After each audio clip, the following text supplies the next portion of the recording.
Исследование, посвященное белорусскому культурному коду, презентовали в Белорусско-Российском университете в Могилеве.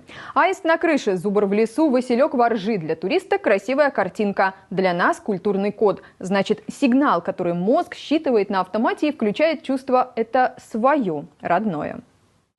У монографії «Нацыянальныя культурныя коды ў беларускім эпасе мяжы 20-21 стагоддзяў» старшы навуковы супрацоўнік Цэнтра Нацыянальнай акадэміі навук Беларусі Любоў Дуктава на прыкладзе эпічных твораў імкнецца расказаць, як працуюць нашы галоўныя сімвалы.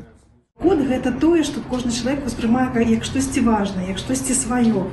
В гэтай кнізе было выдзелены такія коды, нам вядомыя, як код бусла, пазнавальны для Беларусі, код валошкі, код талакі, гэта праца разам і наша нацыянальная якасць, калі мы не дасабляемся, а штосьці робім абавязкова побач, абавязкова разам.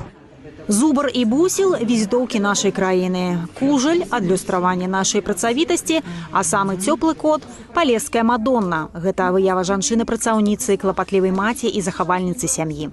Аўтар працавала над манаграфіяй больш за 6 гадоў. Вывучала працы вучоных Беларусі і Расіі, працавала ў архівах, а ілюстрацыі да кнігі зрабілі магілёўскія фатографы. Усё гэта тлумачыць, напрыклад, чаму беларусы з замілаваннем заўсёды глядзяць на буслоў.